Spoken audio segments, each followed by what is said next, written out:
And at a certain point, I told myself, well, if I'm to blame for everything, then I am empowered to change everything. Mhm. Again, power and responsibility. Even if it's a mistake, it doesn't matter. If I can take responsibility for that mistake, that becomes the source of power. Welcome to the Power and Purpose podcast. I am Vanessa Soul, your host, and I'm super excited for today's conversation. I have Marcus Mattern here today. Thank you so much for coming on the podcast. Thank you, Vanessa. It's so wonderful to be here. Yeah, super excited for this conversation. And what caught my eye, what we're going to be talking about today, when you guys can tell from the title, is we're going to be talking about power and responsibility from an energetic perspective. So stick around for that. I'm super excited because I don't think I've had a conversation like that yet on the podcast. And the fact that I just rebranded this podcast and I'm calling it Power and Purpose now instead of Sacred Soul Podcast, this is like right in alignment. So looking forward to that. But first, Marcus, I have a signature question that I love to ask everyone and their dog. And I ask myself this question often because it's a grounding question as we're evolving. And the question is, who are you and or who are you not?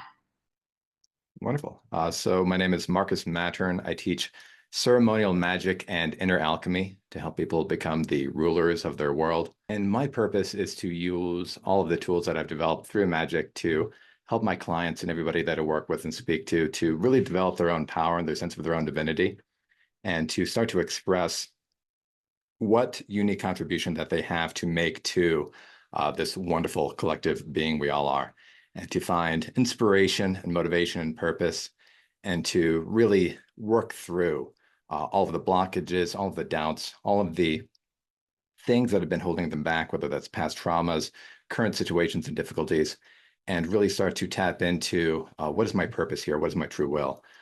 How am I going to live my life and live my purpose and empower myself to do that and to make a positive contribution to the world? Beautiful. Thank you for that. So now I want to talk a little bit about your journey as you have come into all the beautiful magic that you do and all of your amazing expansive perspectives. Tell us about the relationship, Oh, yeah. the abusive relationship, if you will, and how that launched you onto your journey now. Yeah. So that is my origin story as a magician. I originally started getting into magic at a point that was the absolute lowest of my entire life, where I saw no viable way into improving my situation. And I was trapped in this abusive relationship, couldn't really see a way out or any practical means of getting a way out that wouldn't actually hurt me in the long run. And so I started looking to this ancient wisdom, this way, meaning of this method of using sacred geometry to talk to spirits, to access these other energies. And through this process, I discovered so many amazing things. But the way that it changed me is that I started to banish all of the things in my life that were holding me back. And this worked on a psychological level, on an emotional level, on a spiritual level, and on an earth level, on a practical level. And after practicing ceremonial magic every day for 3 months and really focusing on purifying myself, I ended up banishing that toxic relationship. And it ended more amicably than myself or anybody else could possibly believe. And as we went through that process, it really affirmed for me at that point that I wasn't even sure if magic was real, but I knew that it worked. And I knew that I was going to keep doing it. And since that experience, everything ended up wonderfully with that relationship, despite how awful it was. And I started having verified gnosis after that. I started doing more work with magic, and I started having these communications with spirits where I would get information about the future that came true, or things that I could do to improve my situation that worked, or information that I could immediately look up and it was true. And through that process, I started to realize that, oh, this is real. This is improving my life. This is affecting everything around me. And as I started to develop more into magic, I wanted to practice it with others. I wanted to share with others. It had completely transformed my life. It had completely turned everything around. I went from being trapped in this toxic situation to having a wonderful relationship, having amazing opportunities for myself and my career, and I wanted to share with other people. And I started by just hosting free magic meetings to practice with other people. And it was through that, people volunteering to pay me to learn what I had learned, that I started to become a magic teacher. Interesting. And so, how did you come to the conclusion during this relationship that you were in? Were you already practicing magic before then and you're like, okay, I'm just going to use one of my tools? Or was it that experience where you're like, okay, I need a tool? Is it cord cutting? Is it something else? What tool can I launch myself into? So what was your experience there? So I had a lifelong interest in religion and other spiritual practices. So I graduated with a philosophy degree, hoping that that would satisfy all of my questions about life, the universe, and everything. And it did not. And so I realized I wanted to study religion and spirituality and magical practices as well, and ritual. And I was already out of college. I didn't want to get another degree just for that. So I started actually practicing world religions to figure out, okay, what are people actually experiencing when they do these things? What are they going through? How is it changing them? And I tried that with a number of things. I tried that with Druidry, which gave me my first taste of magic. I didn't catch on. I didn't develop a daily practice Mhm. around it at that point, but it gave me the first So exposure to. were you already working on this during the relationship? Oh, I was an armchair occultist, so I was reading about this stuff, but I wasn't doing anything. It was only toward the end where I'm like, I need a Okay. tool, I need a solution, I need to actually improve my life. That I started practicing and committing to daily magic, and through that practice, just everything, everything exploded. In the best way possible. I ended up out of that trap situation, very much a tower reversed moment. But it, Ah, interesting. uh, And so what was the practice? What was the magic tool that you actually used? Oh, so the tool specifically was the Druid Sphere of Protection, which John Michael Greer goes into in his Druidry books. I started off practicing Druidry, which is another form of ceremonial magic, before I found Golden Dawn magic, which is my focus and my passion, my career right now. But yeah, it was through mastering the elements through the Druid Sphere of Protection that really helped me to purify and helped me to understand that every element is a division of consciousness, is a part of who we are and who the universe is. That these are transpersonal forces, both inside us and all around us, so that as we start to gain more knowledge and appreciation of how they operate within us, whether that's water, our emotions, air, our thoughts, fire, our passions and purpose, and earth, our physical circumstances, then we start to gain more awareness and more influence into how these forces manifest in the world around us. Mm-hmm. Interesting. And I've never heard of that type of practice before. So say the name just really quick so we can catch it. Druid. Sphere of protection. Okay, sphere of protection. What Yeah. was the druid part? Is that part of the name or was that something else? Yes. So the Druid is part of the name, as far as I'm concerned, Okay. just because there are other spheres protection and other protection methods that use spheres. So it's useful to differentiate it from other magical techniques in ceremonial Okay. magic. But yeah, the Druid Magical Handbook by John Michael Greer is where I learned it. So I recommend. Ah, Yeah, and then his Golden Dawn books, Circles of Power and Paths of Wisdom, were the ones that actually gave me not only the introductory parts of Golden Dawn magic, but literally everything I needed to complete the path up to and including the Holy Guardian Angel. So that was a whole transformation, and that's the focus of what I practice and teach now. But yeah, it all started with the sphere of protection. beautiful. I love that. I love that. It's very interesting how some of our most challenging times, right? In your case, it was a Mhm. relationship Oh yeah. that was stressful, right? That's another way to describe abusive relationship without saying the word abuse. But yeah, our most challenging situations can lead us to these silver linings, these paths where we discover more of ourselves when we think we're losing ourselves, or more of ourselves when we're trying to save ourselves. So that's why that piece of your story really caught my eye. I could also relate. I felt like I found a good sense of my power coming out of a karmic relationship. Mhm. So interesting stuff. How do you define power from an energetic or spiritual perspective? Simply put, power is what you can do. And the first thing I want to emphasize is belief plays an unexpectedly huge role in determining what is and is not powerful. So if you can do something, but you don't believe that you can do it, then you can't do it. And if you can do something for other people and with other people, but they don't believe that you can do it, then you can't do it. And so a lot of people, when they think about power, they'll think about their initial chances of success. But the funny thing is that often has very little to do with your overall trajectory. If you have an incredibly powerful belief in yourself, then it doesn't matter if you fail at first, because you're just going to keep doing it again and again until you succeed. And you're going to keep talking to people until you find people who believe in you, and those will lead to more people and more people. So it's so important for you to really have that rock solid foundation of faith in yourself in order to put yourself out into the world, in order to start to accumulate that power. Yeah. Why do you think so many people associate power with negative traits like corruption or control or abuse? Yes, so that is the responsibility side of it that we wanted to get into. It's because when you have power, you can create a change, but you are then responsible for the changes that you create. And these are two sides of the same coin.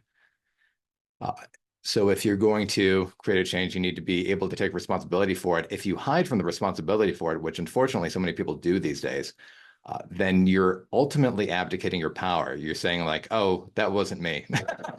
I didn't do that thing. And then you're running away from the very thing that you were trying to get when you initially took the power. And so the more that you're able to take responsibility, the more that you can claim and retain your power. But also, unexpectedly, claiming your responsibility is an enormous source of power. If there's a problem that everyone is facing and you say, I am now responsible for this problem, I will do whatever I can to improve it, then people start to listen to you. People want to help you. People start to believe in you, and you start to believe in yourself.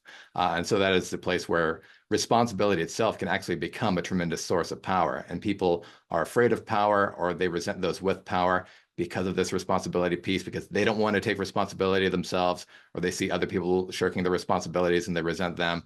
But if you're able to embrace the responsibility side of power, which is really just the other side of power, then that itself can become a tremendous source of empowerment and transformation. Absolutely. It reminds me of that quote, when you realize you're the problem, you realize you're the solution. Yeah, absolutely. Absolutely. You are empowered. That's the other thing too. It's just like people fear making mistakes, or they feel that they'll do something wrong and they'll just be a bad person. No, that's part of the learning process. And once again, when you have that belief in yourself, that belief becomes the foundation of power. Then it doesn't matter if you make a mistake, because you'll improve, you'll learn, you'll do better, and then you'll accumulate power through that process. Yes, absolutely. Sometimes I like to take apart words to really get a good grasp on the meaning. So when we take apart responsibility, it really means to respond, Hmm. right? To respond. And the opposite of responsibility, when someone's not being responsible, chances are they're either in denial, or they could be disassociating or avoiding. So they're not responding. They're not, and doesn't mean react in an impulsive way, but response is that awareness that the ball is in your court, right? So now you can dribble the ball and take your next shot. And then I also want to break apart, before I get your thoughts on this, I'll break apart the word mistake. I think I saw this somewhere a while Yeah. ago, and it stuck with me ever since. Mistake is mistake. You just miss the take, right? So take it again. It's like a picture. Exactly. Like if you miss the take the picture again, right? So that's how I like to think of mistakes, because it kind of takes away a lot of the heaviness around mistakes. So yeah, what are your thoughts on those words when we take those apart, responsibility and mistake? Oh yeah, the ability to respond is really the key factor. When we talk about responsibility and power, it's literally how you respond to power. So you have Mm. power, you have the exercise, and then how do you respond to it? How do you respond to the fact that you just did that? And there's this enormous temptation for people to hide from it, to walk away from it, to not internalize, oh, I did that. And maybe it worked out the way you wanted it to, maybe it didn't. And if it didn't, then you have a temptation to not take responsibility, to not respond to your own use of power. And the alternative is just to accept it, to respond to it as a mistake, as, okay, I was trying to do something with my power, I missed. And then your ability to recognize that is itself a source of power. Your ability to own up to, hey, I know what I want. What I did is not what I want. that can help me to calibrate, that can help me to become more in alignment with my true will and to do what I want more powerfully in the future. Yes, yes, absolutely. It took me a while to realize that some of our issues and challenges is so that we can discover our desires, right? Yeah. I have something amazing that is unfolding for the whole month of December in preparation for 2025.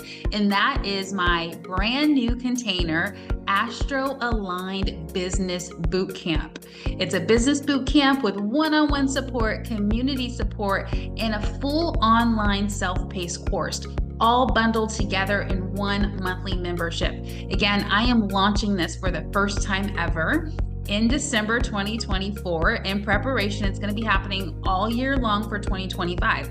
And you can join now. You can get early bird pricing, and you can lock in early bird pricing for your first 3 months of membership. Super, super exciting. Now, here's what it is. It will help you revolutionize your business with high-level astrology and human design strategies. Yes, operating your business in accordance to what is going to work best for your energy, your energetic blueprint. We can get instructions, specific instructions on your highest probabilities for your business. So if you are really ready to rebrand your business, re-strategize, set a strong foundation going forward, or maybe you are just starting out your business, this will be absolutely necessary and helpful, and it will help you accelerate with ease and grace. Check out the link again for the month of December. You get the early bird pricing of $318 a month, and you lock it in. You lock it in for the first 3 months. I am super excited. You'll get one-on-one strategy calls, and there's a group container, a group call every month alongside the online course material. I'll see you in the Astro Aligned Bootcamp. Yes. Oh, so that is such an important piece. It's something else I wanted to get into is the relationship between power and authentic desire, because I find that so often when people think about real power, they think about the word real as an intensifier. And you need to pay attention to whether the power is actually real for you, or if it is you pursuing a desire that you think you have, that you think you should want. And the unfortunate thing is, so you mean like a forced, like a natural empowerment versus like a forced, like, you know, like trying to prove yourself or trying to dominate when it's not necessarily like a natural calling? well, what I'm saying is, if it's not your desire, then it's not your power. It's the power of whoever put that desire in you. Okay. Yeah, yeah, and that can be advertising or the government, but even when it comes from, people you love, your friends and family or your spouse, if it's not authentic to you, then that desire ultimately is not serving you. And you need to be able to drop it, even if it disappoints other people, even if it disappoints yourself. And you realize, oh, that was a mistake. I thought I was this person. I thought I wanted this thing, but it's not actually what I want. And unfortunately, a lot of people don't realize this until they've already invested a huge amount of time and energy into getting something. And then they step back and realize, wait, I'm not happy. Well, that's because you didn't make yourself happy. You made the fake version that you thought you were happy. And you're over there in the corner thinking, what happened here? Why am I not getting what I need? Well, it's because you weren't authentic. You needed to own up to what you really want and pursue it. The realness of your power is just as important as the magnitude of your power. The realness of your power is just as important of the magnitude of your power. That's beautiful. I love that. So, how does sacred geometry tie into the concept of power? Yes. So I love this because it relates directly to magic. But the coin of power and responsibility is represented in sacred geometry by the pentagram. And what's amazing about the pentagram is that the way that people respond to the pentagram in society tells you a lot about the way that they respond to power in general. People who are afraid of it are often afraid of power. They're afraid of themselves becoming too powerful and making mistakes. They're afraid of people with power. But if you're able to accept that, if you're able to own up to it, it can become that responsibility becomes a huge source of power. And so that dynamic between responsibility and power is represented by the pentagram and by the way that it shows up in society. And in magic, that again relates to the elements. So you have the four elements plus spirit, which is just the source and center point of all of these elements, of all consciousness. And that is the top point of the pentagram, and it flows into the four lower points. And so you have this relationship between spirit, inspiration, flowing out into the elements, into thoughts and words and emotions and passions and practical results. And the way that that consequence of how things in potential and spirit become actual lived experiences is the process of power.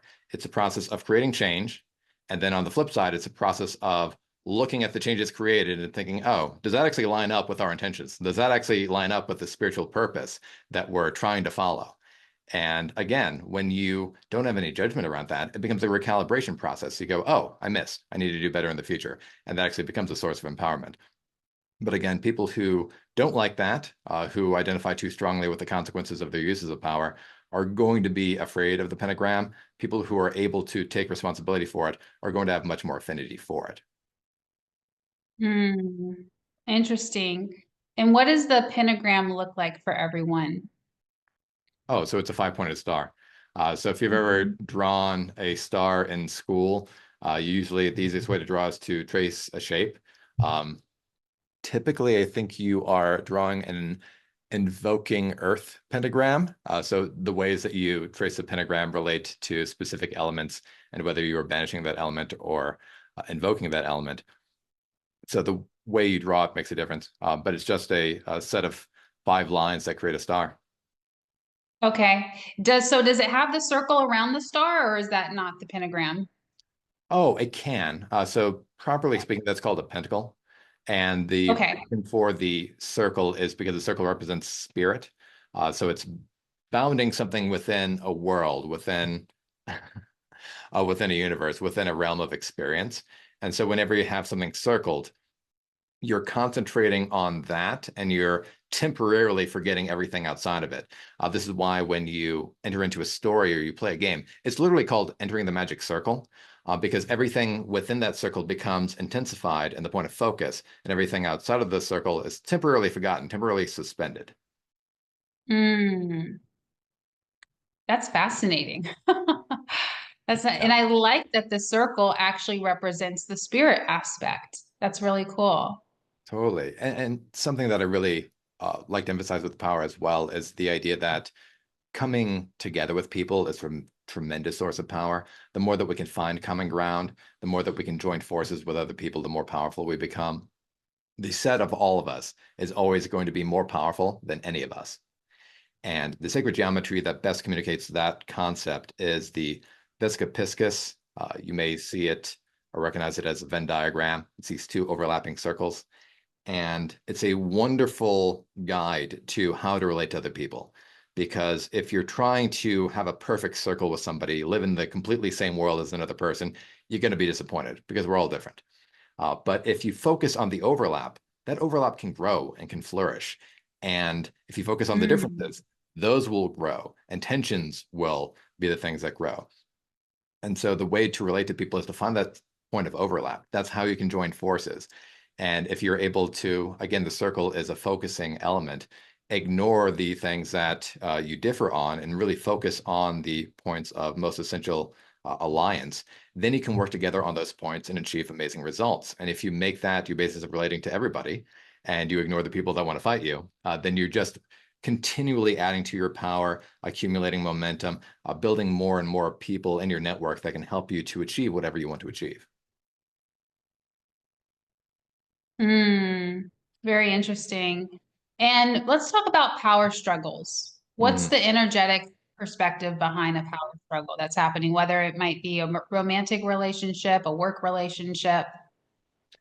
Oh, yeah. So the energetic dimension of power struggles is ego. It's always somebody wanting to take a bite of somebody else's ego to make up for their own lack. Um, and this can be warranted in some circumstances just because you need to set boundaries. If you're not able to set boundaries, then people are just going to run over you, and they're going to take your power. But if you're it can be easy to become overzealous and to not only protect your own power, but also take some of theirs too. And oftentimes the temptation is to at least take back the power that they took from you. And Mm.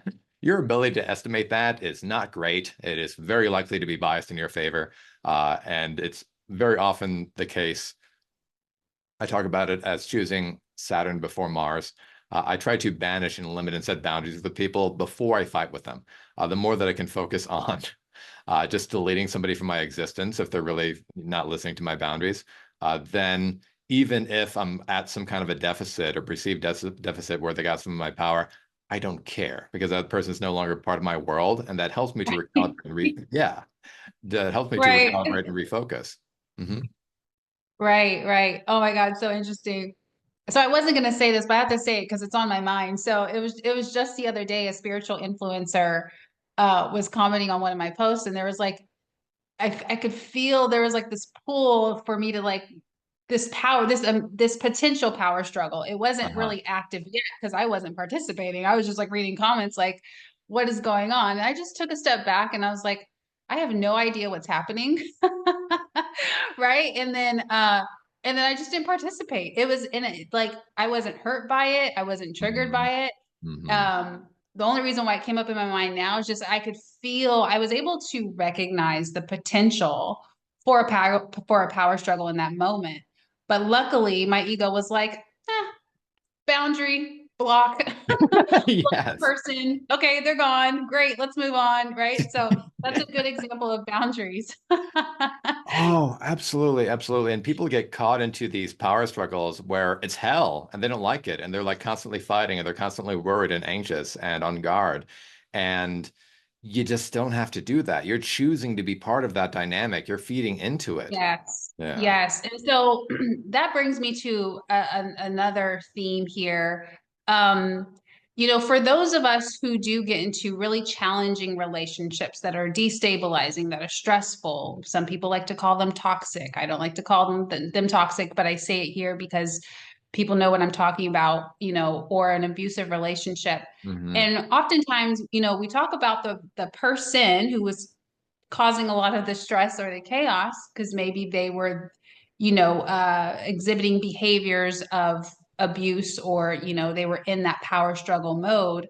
Hmm. But for the rest of us who might have been also participating in that relationship, this was very hard for me to do after a while. I had to recognize that I was giving away my power, that I did not have boundaries, that I allowed, the me and my partner to go into like an open relationship, and like all this stuff started to happen. It was just like I really had to sit with that. So can we talk about that, the importance of, again, taking accountability and responsibility for even our past, even who we Yeah. were in the past? Maybe we didn't know how to have boundaries. That's very common. Mm. That's not like something that we learn in sixth grade where the teacher's talking about boundaries. It just doesn't happen. Maybe it happened when someone was in church or church school or whatever.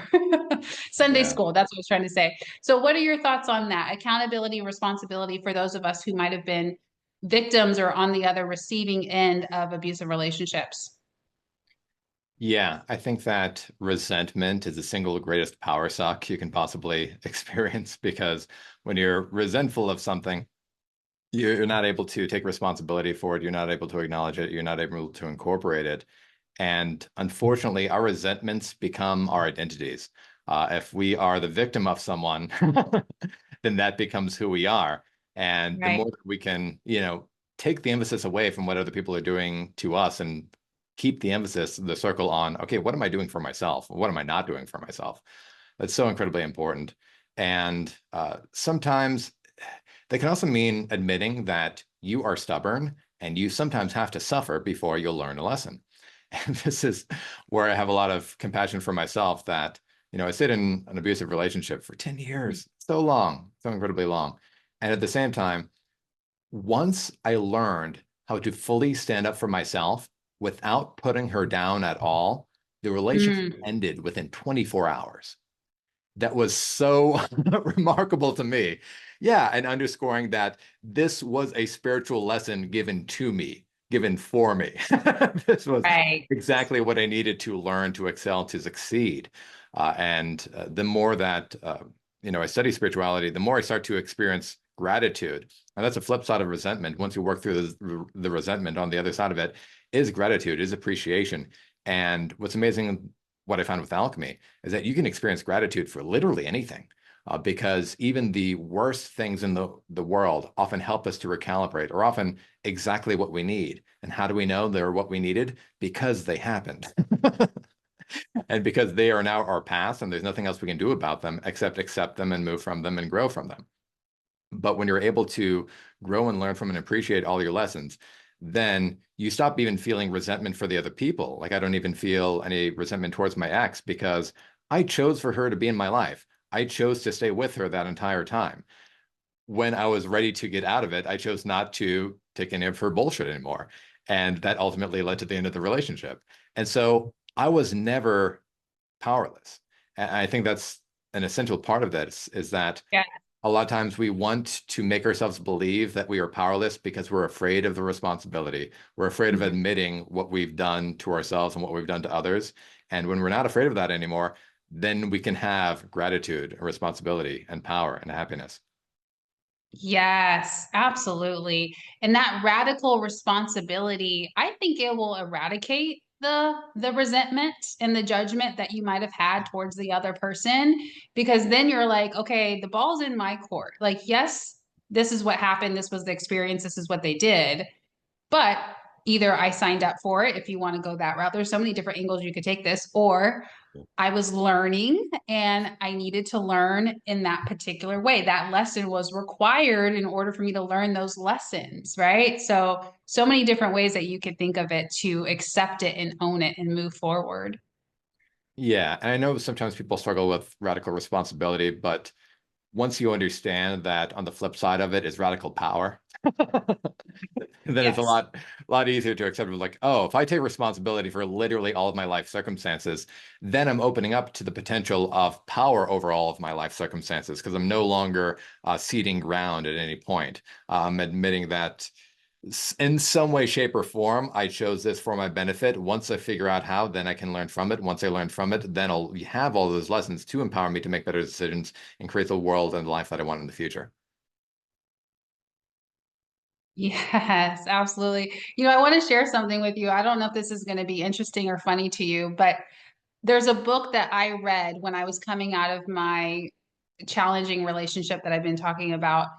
In the book that I had to look up the full name. The book is called Extreme Ownership: How U.S. Navy SEALs Lead and Win. Wonderful. So I Hey, was putting excellent. this, playing it in my car on Audible because this was helping me heal in a way. It was helping me regain my own power and understand my responsibility. So I just wanted to throw that in there. Definitely, definitely. Yeah, I think Isn't that there's interesting? That have you heard of that book before? What's the author? Um, Jocko Willink. I love Jocko. Yeah, Okay. yeah, and that's something that I appreciate more and more the more that I study magic is that the wisdom behind these traditions is everywhere. It's not the ownership or the providence of one religion or one spiritual tradition or another. This is just how to be human. And the more that we accept that and the more that we just Hmm. take every opportunity we can to learn from as many people as we can, then again, we're working with the Vescopiscus. We're finding the points of overlap. We're realizing, oh, this guy knows what he's talking about. He knows and understands the importance of radical responsibility. And that the more people I can find that are on the same lines philosophically, even if they look different, they come from a different background, they're talking about different applications of the stuff. If I can really dive into the meaning behind it, then I can start to build that coalition, build those sources of wisdom that'll really help me to transform my life. Yeah, absolutely. Absolutely. And I know we've been talking about some of the negative aspects of power. And some people do feel unsafe being powerful. They don't feel safe or protected, or it feels unsafe. What's your perspective on that? So I think most of the people who feel that way haven't really started taking enough of a close look at themselves, Mm. because the default is for power to be externally focused. And it's kind of the default for everything to be externally focused because it's not as personal if things go wrong. I mean, if you do something external and everything goes pear-shaped, you can always blame somebody else, blame the circumstance, blame astrology, if you don't want to take responsibility for it. But when you can actually realize, oh, I'm here, I'm the one making decisions. It's really all about me. And you focus on creating changes in yourself first before you start creating changes in the world, then you can really start to own up to your power. I think if we, and this also relates to the sacred geometry of mnemonic expansion. There's a method you can use to take a square and use a circle to create a larger version of that square ad infinitum without end. And so when you're able to successfully create a change within yourself using your own power, that's often an indicator that you can create a comparable successful change in the world using those same methods, using that same understanding. And so the solution to getting over your fear of power is just applying it in smaller ways and applying it to yourself first. Like, does this work for you? Does this feel good to you? If it doesn't feel good to you, it's not going to feel good to anybody else. And then when you have something that really works for you and is lovely, Right. you have something to share. Yeah. Yeah. So interesting. And when it comes to like focusing on the internal power, what are some of the challenges or things to focus on? So the first thing that comes to me first is we have to be really present, right? In order Mhm. to even really tap into a sense of internal power, we can't really be focused too much on the past or too much in the future. So what comes up for you, like what we need to focus on or some challenges for folks? The most important thing for me is being somatically based. So looking into the body Mm, to figure out what's going into the body. And both in my magic course and in Inner Alchemy, I teach people to look to the body as the first indicator of what's going on in their internal world, because it's very honest and unambiguous. When you have a tension or a pain somewhere in your body, there's really no denying it. It's very obvious. And that ends up being the earth element, the expression uh, of what's going on inside of you. And I lead people through a scanning practice that helps them to understand, okay, what emotion is causing this physical tension or is related to this physical tension? And the astonishing thing is there's always something. I mean, people will swear to me, oh, this is just some injury I got doing sports. It has nothing to do with my past. And then I say, okay, what's the emotion? Oh, it's fear or some other emotion. And it's astonishing how often that comes up. And then behind that emotion is some formative memory, the first time you can remember feeling that way. And behind that memory is the habit that you developed, this pattern of attention that honestly started before you, that was responsible for that event, and then continued playing itself out through your life. And that habit is incredibly important to understand how this energy structure works, because once we understand the physical tension, the emotional tension, the tension in our memories, and the tension in our habits, we have this very multidimensional view of this energy structure that's causing us grief, that's causing us sadness, fear, anger, resentment, and we can start to work with it, alchemize it, work through it, do energy work with it. But we really need to look into the body first to build up what is going on inside of us that isn't good, that's preventing us from being happy. And this is always extremely personal, extremely sensitive. And I love guiding people through it because it really helps to have somebody there, at least to just like listen and suffer with you. And I often did not have anyone with me when I was working through it, so I love being that person for other people and helping them through the alchemy process. But you really have to be able to face that intense vulnerability inside of you if you want to really make those substantial changes within yourself. mm-hmm. Yeah. So getting into the body, Hmm. exploring the tensions and Yeah. the pains, and I would even say the voids. Sometimes we feel a void and we like freak out, right? We go chase some type of stimulation to cover up that void. So sit with that. I think that's what Marcus is saying in so many words, is like literally just sitting with yourself. Yeah. Yeah. I find that Yeah, so awareness have interesting. awareness has healing power. The more that we can bring attention to these things, the more just being aware of them helps them to start to heal. When you ignore a physical injury, it gets worse. The same is true for emotional injuries, although we are far more likely to ignore them. And even Oh if you yeah. don't, yeah, and even if you don't know what to do with it or you don't know what to do with it yet, just sitting with it by itself, bringing your attention to whatever internal emotional void or uh, injury or tension you have will start to heal it. And also, that process is inspiring. Even if you have no idea what to do to heal, just sitting with your pain for a prolonged period of time, meditating with it, will start to inspire you and will start to give you directions in terms of what you can do actively to help it, to heal it. Absolutely, absolutely. Emotions have their own processing, just like in front, like with digestion, right? We take food, we chew it, and then we swallow it, and then it goes down. It goes into these stages of becoming fully processed until we eliminate it.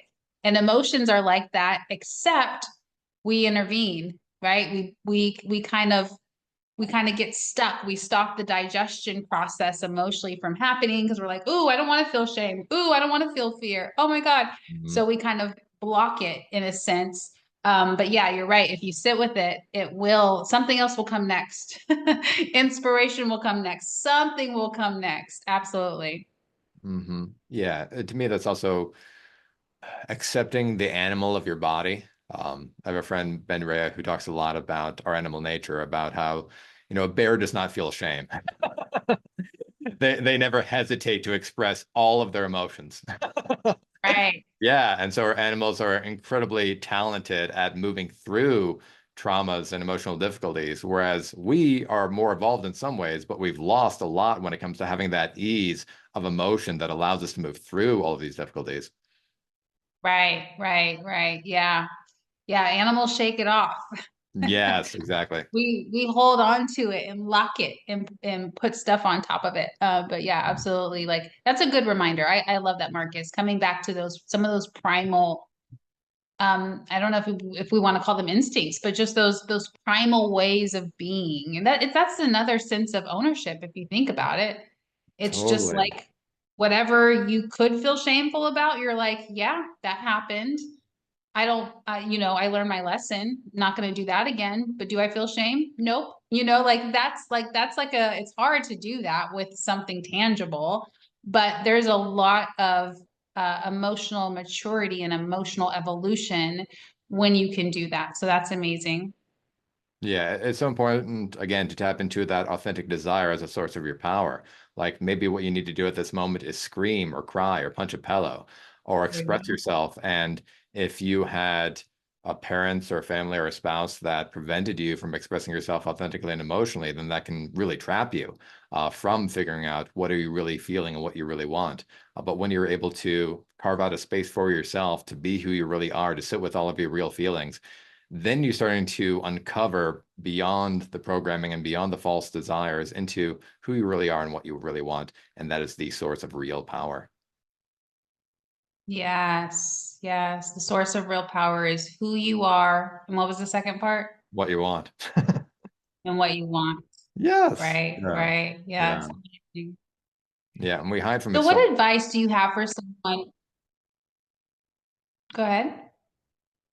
Oh, I was going to say we hide from it so much because we're afraid of looking at what our real emotions are, how intense they are, how overwhelming they are. But you don't have to do what your emotions tell you to do. You can just feel everything and say, okay, I know that I want to go after this person or, post drama on the internet or whatever it is. And I don't have to do that. I can sit with the desire to do it, but if it's not a smart decision, I don't have to actually do it. I can just feel those feelings. And oftentimes, we often try to escape the feeling by externalizing it, by making it about somebody else, by immediately acting upon it. When we have the patience to actually sit with it, to fully digest it, then it becomes something else. Then it becomes healing. Then it becomes useful action. And we were able to have that discipline and make that discernment of, oh, I have these intense emotions. I want to do stupid things, but I'm not going to do them. I'm going to stay here and feel everything that I'm feeling and let it mature, let it heal, let it become something new.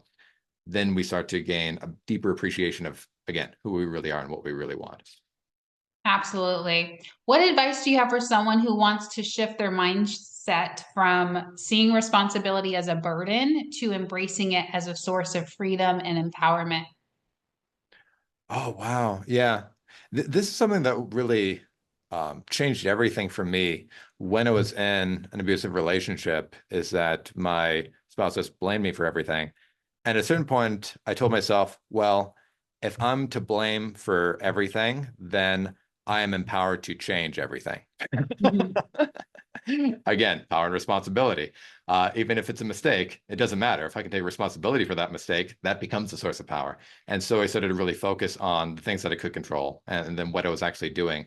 And again, that's what allowed me to really stand up for myself without putting her or anybody else down or making it about anybody else. Just because I was able to fully admit, okay, this is what I have to do. This is within my power, and then I can work on that, and then I can improve it. So I would say if you're afraid of power, again, just try to start small. People try to make too big of a change or too many changes at once, and uh, my mentor Elsa Compte Adair talks about this. That is a subtle form of self-sabotage, is when we try to Mhm. change too much. We try to go from changing nothing at all to a ton of change. And then what happens? Well, it doesn't work. Why? Because we didn't build up to it. We tried to just, we tried to already arrive without traveling and getting there. And the way you get to power is by getting there, is by small steps, is by learning, is by an iterative process. And so if you can accept, okay, well, they don't have all the power that I want, rather than trying to immediately grab all the power that I want, maybe I can just try to empower myself in this small way. Maybe I can have a little more discipline with exercise or with diet or with sitting with my emotions or with ever small thing that I can't control that seems manageable and achievable.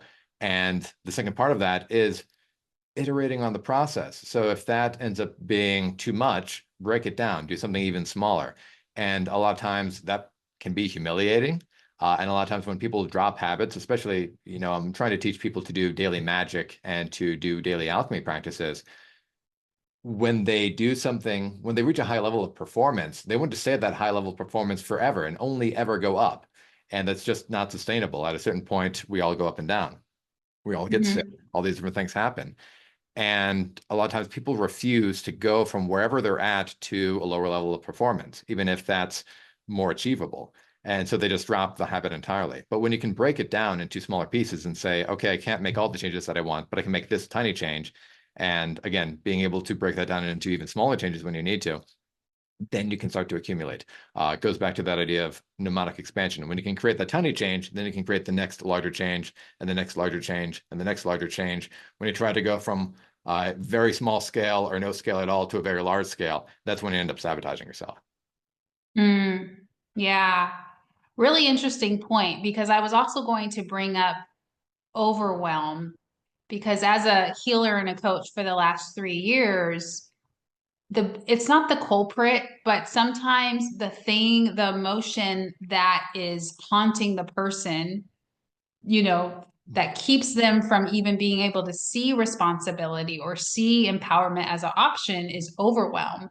So they'll be like, I'm just so, it's the overwhelm that is weighing on them, and they can't even see responsibility as an option yet. But I like what you just said. And I think that kind of answers that question. You could add on here in a second, and I'll phrase it in my way. It's take things in small chunks, right? If you're moving across the country and you're overwhelmed by that big move, what's step one? Pack one box, right? Step two, pack the second box. Like that will help us break through that perceived, it's kind of like an illusion, but that perceived overwhelm. And then we could be responsible and powerful. What do you think? Absolutely. I think the experience of overwhelm is literally just wanting to change too much at once. Right. being being in a situation with all of this emotion and having this desperate need of all this needs to be different right away. Yeah. And they're focused on the future, right? So for that Uh-huh. example where the person's moving from California to New York, they're Yeah. worried about what's going to happen when they get into New York. It's like, no, no, you're still physically in California. Pack the box, right? And then, the rest of the move will start to play out step by step. So I love that. So as we come to a close, One final question, and I know we don't have a lot of time here, but I think this might be a powerful question to end with, is how can we, yes, internal, for anyone listening, just a quick recap, this whole conversation, we have been inspiring each other, the listeners, everyone tuning in to go internally. It starts within, right? So this question is a little advanced. This is assuming that the person is doing the work internally. And the question is, how can we work through our collective fear around power and responsibility once we have begun the process of internal work? So the collective fear of power and responsibility is a bigger deal because uh, we can be completely comfortable with our own power and still terrified of other people having power. So the solution to that is realizing that we're all part of the same story anyways. We're all involved in this world together. We all have to live with the consequences of what we're all doing.